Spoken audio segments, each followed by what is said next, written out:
Good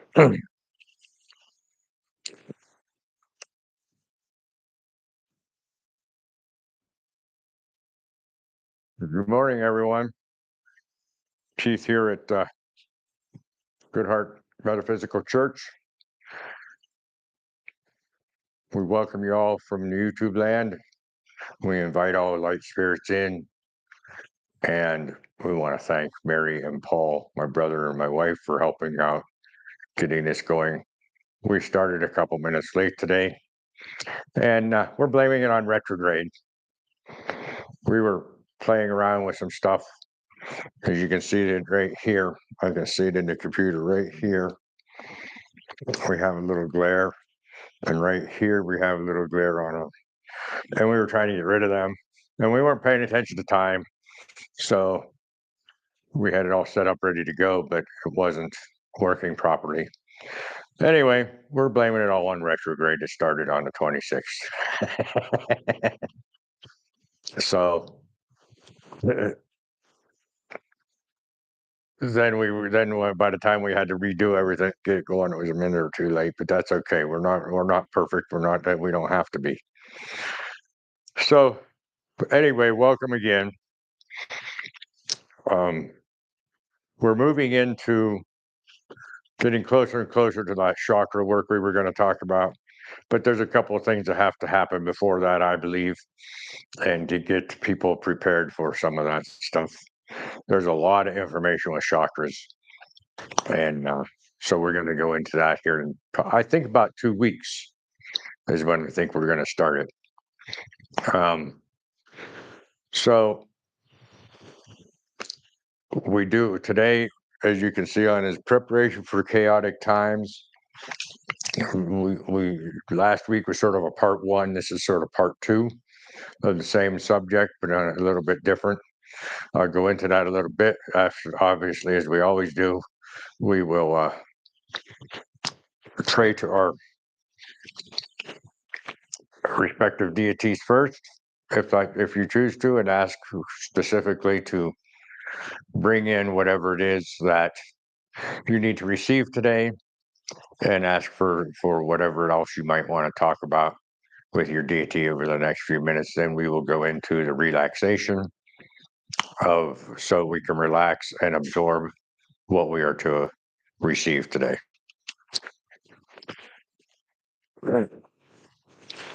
So go ahead and do your praying.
We straighten our spines to the posture, good posture, so that energies can run through. Let's go ahead and start to relax.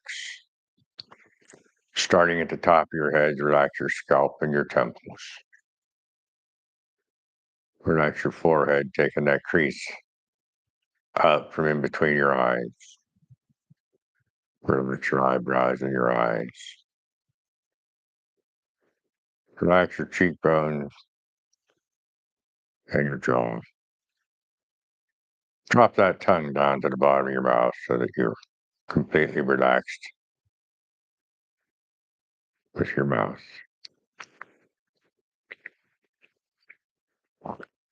Relax your ears and your neck and dropping your shoulders away from your ears to relax them. Relax your upper arms, your elbows, your lower arms, your wrists, hands, and fingers. As you relax all these pieces, try to breathe through your belly, not through your chest. And with each breath out, relax a little bit more. Relax your chest and your upper back. Relax your belly and your lower back. Sinking down into whatever it is you're sitting on today. Relax your buttocks and your hips without forcing yourself into whatever it is. Just relax into it. Relax your upper legs, your knees. Relax your lower legs, your ankles, feet, and toes. Take a few moments now, as we said, you can relax with each breath out, keeping your spine as straight as possible for the energies to flow.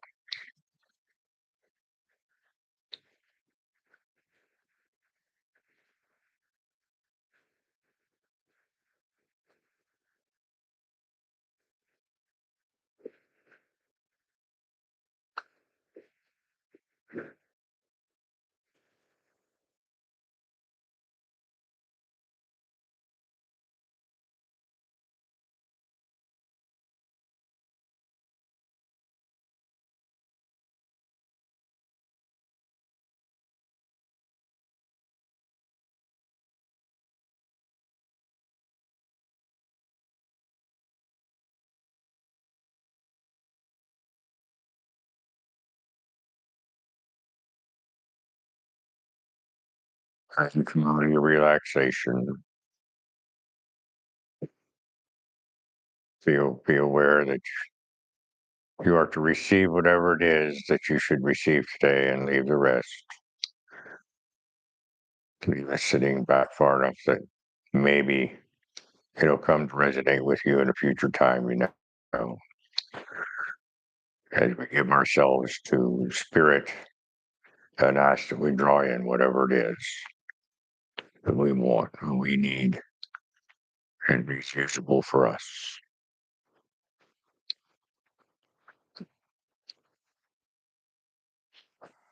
Okay, folks, I'm going to try and get up here. Um, so last week we talked about the happenings that are going to be happening here. And we talked specifically what's going to be happening pretty much this year. A couple of things that I want to bring to your attention is number one, this isn't meant to get through all the different things that are going to happen. And not that I don't know whether new things will happen. I'm pretty sure there are going to be a few new things happening. There's a lot of talk out there about different things that might happen even in 2027, 2028. But we don't want to go that far into the future. But what we do have to be aware of is that some of the things that are happening this year and happening now are going to have, some of them are only gateways, and they will be producing new energies, or not new energies because energies aren't created, but new energies to you, new um, ideas, new things that are happening. It's going to be an ongoing process, is what I'm getting at. It's not going to happen just on the days of the eclipses and be done. They are continuing for quite a while, months, years, we don't know.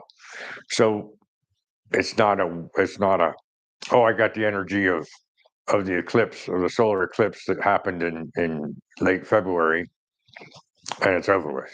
No. The full moon or the dark moon and the eclipse is just is a gateway. It's just like we're having another lunar eclipse in 2 days on the 3rd.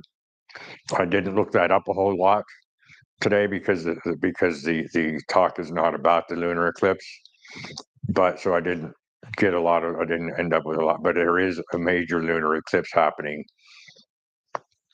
on Tuesday, or on, let's see, yeah, Tuesday. But these energies again are going to be ongoing. They're going to be something that is not just on that day. So what we want to talk about today is preparation for the chaotic times that may be coming up, because you have to understand that anytime there are changes for the good happening on this earth, and it's happened many, many times, you always have the people that don't want to change and they fight back. And with them fighting back, that creates the chaos. That's part of what creates the chaos. In this particular time, we're expecting earth changes as well. And those earth changes are going to create chaos because they're going to be, as we spoke of in the past, they're going to be natural disasters, is what we call natural disasters. So those are going to be chaotic. They're going to be chaotic for governments to respond to. They're going to be chaotic for the people that are in them. It's even going to be chaotic for the empathics, for the empaths that are feeling those with the other peoples. It's going to be chaotic in a lot of ways, and so there's going to be political or social chaos as well as geological chaos. So it's going to be all over the place. And what's going to happen is that it's going to throw each and every one of us off. And what we want to talk about today is the fact that we are going to be influenced by these changes, by this chaos. So in the last week, I've had a few dreams. And I'm not getting into the dreams because what exactly transpired in my dreams, but the message is there. The message is very, very simply that we have to be aware of the how do I want to say it? I don't want to say dark because dark is not always bad. But but we'll just call it dark. We want to be aware that some of the dark influences or the influences of unneeded energies or unneeded thoughts, that we don't follow them. But social pressures, political pressures, religious pressures may ask us to follow them, may pressure us to follow them. So the essence of the dream was stand up to them.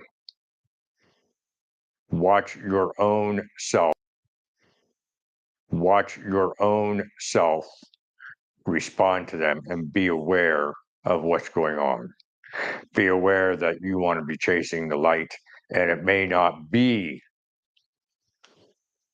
the status quo of everybody else around you. And we want to make sure that people can prepare themselves for that, to stay in contact with spirit instead of staying in contact with the influences of other humans. That's really the essence of what we're wanting to talk about. Now, as we talked about last week, some of this has to do with chakra work, but some of these things that are going to happen are going to stimulate you whether you want to or not. It's going to stimulate you to do some shadow work. it's been said here recently, in this room here where I'm at, and on the social medias, that we were supposed to last month get rid of some of the old, including old material things, because they hold energies, things that no longer serve you, like those old shoes that when you were depressed, to throw away. So you're getting new shoes in because those shoes. That's just an example. There's all kinds of things in your house that you might want to dispose of, but those can save the energies of the depression and getting something new. Heirlooms that may be holding bad energies or unneeded energies, I should say. Those are things that people are talking about getting rid of, reducing the clutter in your house, reducing the unneeded energies from what you have saved for the last 10 years or 5 years or 3 years or whatever it is, to dispose of instead of keep, because those energies are no longer needed. And that helps you to bring out something new in yourself. And it might be stimulating you to do some of these things as these energies go through. You might just go out to your garage or to a storage unit, or in our case, to the containers on our own property, and say, I don't need this anymore. I'm never going to use it. Why hold on to it? Why do I need those old energies? What are the energies are these holding that is might be holding me back? And get rid of it. So be aware that these energies will change you, will bring up some of the chaos inside of you, and you'll be fighting with yourself saying, do I need this? But no, but I really want this because it was great grandma's. But great grandma might have had an abusive childhood that you don't want to hold on to, or may have had good energies that you do want to hold on to. I don't know. These are all things that you have to see. But if you're holding something and you're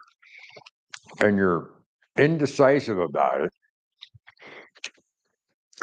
90% of the time it's because you don't need it. You just want it. It's something that's in your head saying, but I want this because, not because I need this because of other things. But let's stop there for a minute, because one of the things that we can do, and nobody has talked about this that I'm aware of, but one of the things that we can do with some of that stuff is change the energies in it, cleanse it with crystals, or cleanse it with intentions. Bring in somebody that knows how to use smudging materials or aromatherapies that can cleanse it so that you can repurpose it, because repurposing stuff saves the trash, saves Mother Earth, saves Gaia from having to reclaim this stuff in the wrong form. And originally this whole talk was going to be about repurposing stuff, but it sort of fits into what we're doing here. We're trying to prepare for the chaotic times. We get rid of the old energies or cleanse the old energies and reuse that same stuff in a different manner, in different ways of, it doesn't even have to be in the same usage. You could take an old stand, for instance. This might sound a little extreme, but you could take an old stand and say, well, I'm never going to use that again, but I can repurpose it to put it in my fireplace to keep me warm. Or I just need one little piece of that wood to put over here to help me do something, to hold up something, to add to something, to cover a crack in a wall, to whatever it might be. But you're still repurposing it. You're not destroying it. We do a lot of repurposing on our land. we have collected the people that want to throw away stuff. Just the other day, we went out and got 6 pallets. And we don't know if we have room for use for all those pallets right yet. I'm sure I'll use them. But there's instead of throwing them away, we got them and we got them free. And we'll use them for stacking firewood on, for making a compost pile, for whatever. We had a lot of steel given to us. It was gifted to us that we've used a lot of. We've made solar panel um, stands for 'em. We have other steel out there that we're going to be using to help control erosion around the shed we built. We're repurposing it so that it doesn't have to go into the back into Mother Earth in the wrong fashion. So I guess what I'm saying with the repurposing is just don't throw things away into the trash, but try to repurpose it, cleanse it, and repurpose it maybe. We don't have to destroy things just because they have bad energies. We can energy can be manipulated. It can be changed. It can't be destroyed. It can't be created, but it can be changed. And if we have the right intentions, we have the right way of doing it, whether it's smudging or crystals or aromatherapy or whatever it is. You can even do Reiki on what we consider inanimate objects. I did it one time on my engine, and boy, I'll tell you what, I had problems. I was on a semi. I did Reiki on the engine. Took 3 days for the electronics inside my dashboard to come back to work right. So it does work because it's energy going against energy, is my point. So that sounds like it has nothing to do with preparation for the chaotic times, but it really does. Because what we're doing is we're helping Mother Earth. We're living with the Earth Mother. She's already helped us create the steel beams. She's already helped us create the pallets. She's already helped us understand the energies in her aura. She's already helped us to do all these things and taught us all these things, whether we realize it or not. And we can reuse those things so that it's not going back and and in a detrimental way to her. They can be reused. So that's one way we can help to create some more harmony with the Earth Mother as we prepare for the chaotic times. But just as importantly is how we consciously start dealing with the other side, one of the other sides of that, which is, as we spoke about earlier, which is, excuse me, being able to recognize what is third dimensional and what is spiritual, and how do we not fall into the third dimensional stuff, the third dimensional chaos, the third dimensional um, traumas that can be happening, the third dimensional pressures. Okay. And that really comes down to, very simply, and I preach this a lot, as you probably all know, simply comes down to meditation, listening to your intuition, listening to your guides.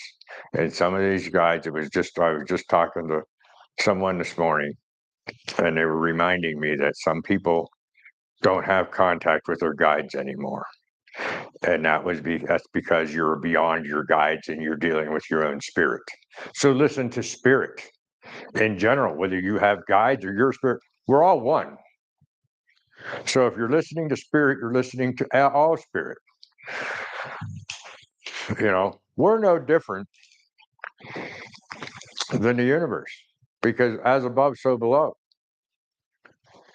And as we determine what is needed and unneeded for us, we have to listen.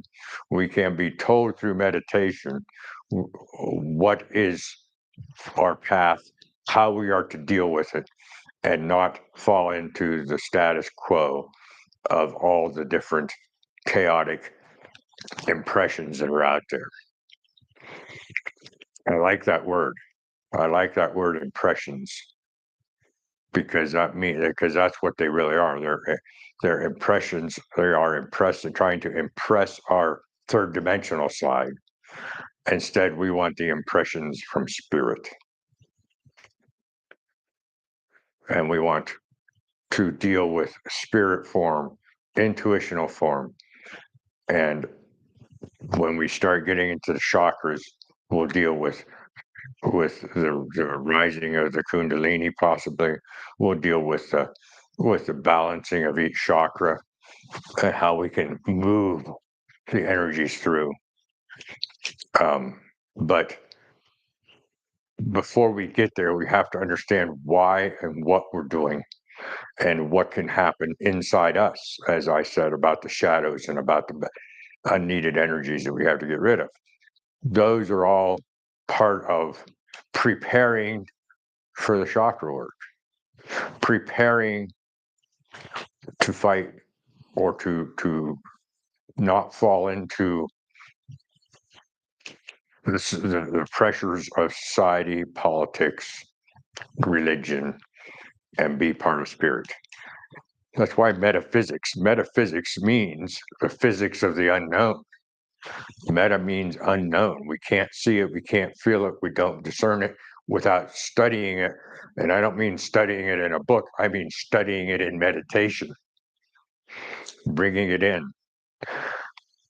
In that same conversation I had this morning about the spirit guides not being with us as often as we used to, or maybe not at all, was also brought. We were also talking about meditation and how you can move from density or dimension or to other dimensions. Where when you go into a meditation and you think you've been in there for 10 minutes and you get out to come out of your meditation, it's been an hour and a half. That's being in the fourth dimension. Fourth dimension is time. And if you lose time or gain time, that's the fourth dimension, because you don't have time unless you come back to the third dimension. And then the other thing that was said was that just the opposite. Thought you were in meditation for an hour and you come out of your meditation, you've only been in it for 6 minutes. That's what you want to do in meditation. You want to leave this dimension. You want to be somewhere else consciously, not physically, consciously. As well as going into the fifth dimension, which is more crystalline and more aware of spirit and more aware of other things all around us, which we can get into in meditation as well. And if you can bring that into you, you will be more receptive to your intuition. You'll be more receptive to your guides talking to you or guiding you. Sometimes when guides talk, they don't talk like you think they talk. They talk by the people in Walmart. They talk through aha moments. They talk through all these different ways. And it's like, why didn't I think of that before? You know, we were just talking this morning too. We did a lot of talking this morning. We went to a gathering yesterday. The three of us that are in the room here, and we listened to some stories of history of the area that we're living in. And when I woke up this morning, I said to my wife, I said, we were talking about how indigenous peoples and people of old told stories. And I said, they didn't have, and this is something that just came to me, they didn't have written languages. But, and I know, and we talked about, oh, well, this person tells you that, and then you screw it up and tell that person they screwed up. But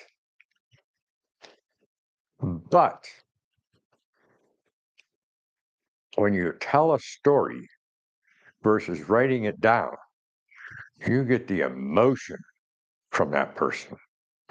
And I never thought of that before. You get the emotion from that person as they're telling the story. And that tells you as much as the story itself. It tells you how excited they are, or how depressed they are to hear about it, or how you read it in a book and it's just blah, blah, blah, blah, blah, blah, blah. You have to put your own expression on it. And are you putting the expression on it that the author made, came through with? Probably not. Probably not. So, what does all this have to do with what I'm talking about today? It basically is saying be aware. Be aware of the energies around you, of all the energies around you. Be mindful is the metaphysical word for it. Being mindful. Okay. And as you get more and more mindful with what's around you, then you're also more mindful to spirit. You're also more mindful to your intuition. You're also more mindful to your guidance of unspoken words, of those feelings that spirit is giving you, of the aha moments, of the butterfly moments in your belly, and so forth. All these the goosebumps you get when you think of something. I've done that. I don't know how many times. I'm looking at Paul. When somebody tells you something or you realize something, and all of a sudden you just get goosebumps everywhere. Boy, that tells you you have the right thought. You know, and all of these things you get more mindful of helps you to prepare and helps you to break away from the status quo and say, yes, this is the right thing. That's when you know that you're not up here anymore. You're in your heart. When it resonates with you in your heart, you know it's right. And when it resonates with you in your heart, you need to let go of the stuff that's in your head and say, this is not right. I've got to follow my heart. I've got to do more meditation. I've got to do more mindfulness to be able to be prepared for that. Going to be shouting from the rooftops that you need to do it this way, that this is the best way because this is what this group of people says is the right way to do it. I'm not going to tell you what to do. I'm going to say, figure it out for yourself. Use your own ways. Use your own intuitions, your own aha moments, your own thinking, your own whatever it is to find out what is right for you, not what is being told to you to deal with. That is, remember, many weeks ago, we talked about free thinking for yourself. You see how I guess you see how all this comes together. You see how all this stuff works so that you can actually incorporate all these different rabbit holes you've gone down into one way of living. And that's really what we're supposed to be doing, in my opinion. Think for yourself, be stimulated by other people, talking to other people about this. Email me, fellowship@goodheartchurch.org if you want questions, if you want a Zoom meeting, if you want to come in person to talk. We don't have to talk about metaphysics. We can just talk. Just talk about, because all this talking helps us stay in the moment. That's why we're not looking into 27 and 28, because we're not trying to go too far into the future. We're trying to stay in the moment.